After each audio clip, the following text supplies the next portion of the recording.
आज हम जो बात कर रहे हैं अर्नब गोस्वामी के ऊपर बात कर रहे हैं। जिस तरह से अर्नब गोस्वामी को कल सुबह 6 बजे अरेस्ट किया गया, उसके बारे में आप क्या कहना चाहेंगे? देखिए, तो एक लोकतंत्र की हत्या है और आप मतलब जो है इस तरीके से आपको ऐसा नहीं करना चाहिए था। अगर कोई केस भी है 2 साल पुराना केस है तो उसको अभी किसी भी कोर्ट में किसी भी संज्ञान में संविधान में ऐसा नहीं लिखा है कि आप किसी को एकदम अरेस्ट करें।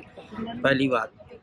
दूसरी बात ये है कि वहाँ बदले की भावना है शायद, मुझे ये लग रहा है। और आर भारत के जो एडिटर मालिक जो अर्नब गोस्वामी जी हैं वो देश हित की बात करते हैं, राष्ट्रवादी बात करते हैं और उनको इस तरह से अगर उठाए तो ये सब बौखला रहे लग रहा, मुझे तो ये लगता है।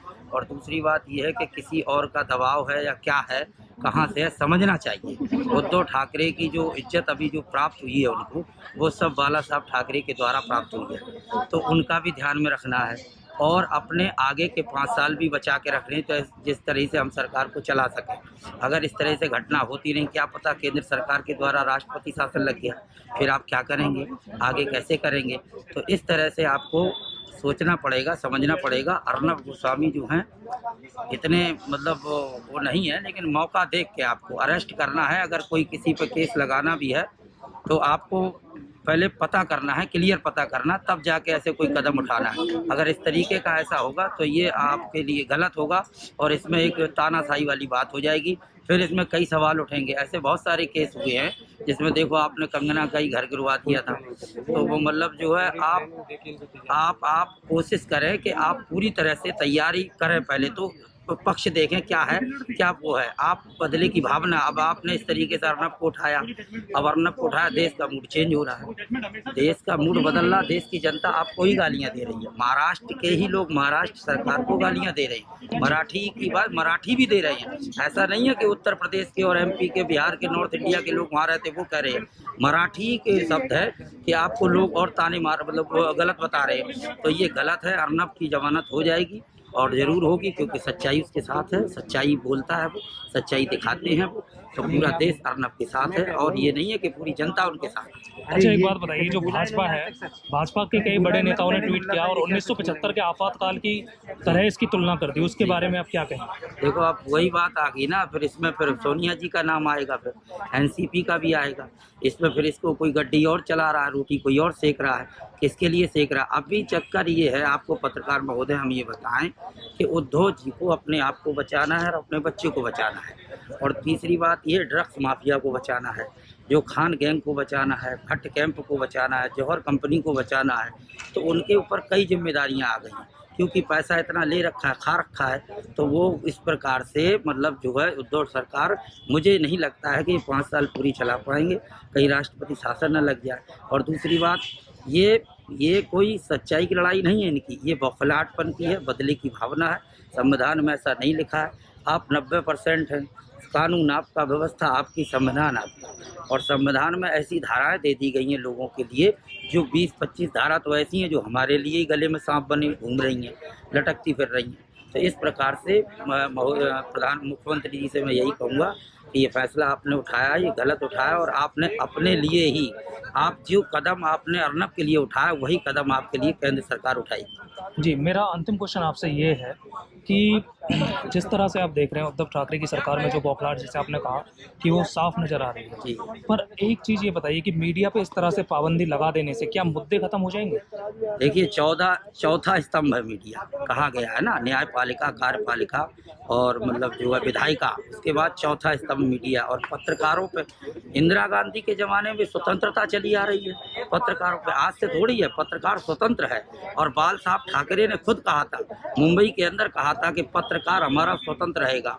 और बाल ठाकरे की संतान उद्धव ठाकरे, और वो पत्रकारों के साथ ऐसा रवैया करेंगे। आज हमें सारे पत्रकारों से निवेदन है कि सबको एक होना चाहिए।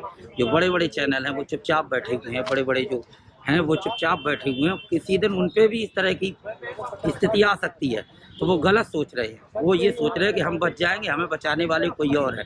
ऐसा कुछ नहीं है। आज अर्नब जी के साथ हुआ, कल तुम्हारे साथ भी हो सकता है। तो यहाँ पत्रकारों को एक होना है और एकता दिखानी है। अगर आज आपकी जात पे बात आई है, ये नहीं है कि हम लोगों का, हम तो हैं ही हैं सब, हम तो देश के सच्चाई, देश के प्रति हैं। जो सच्चा है उसके साथ है, जनता उसके साथ खड़ी है।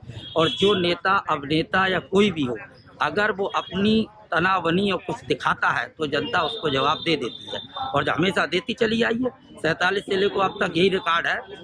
तो इस प्रकार से मुख्यमंत्री को सोचना होगा। अब ये जो अर्नब जी, अब जो भी आगे होता वो तो कोर्ट से ऑर्डर मिलेंगे, जैसे भी पास करके वो तो बाहर आ जाएंगे जमानत पर, लेकिन इन्होंने अपनी बर्बादी का बीज बो दिया है।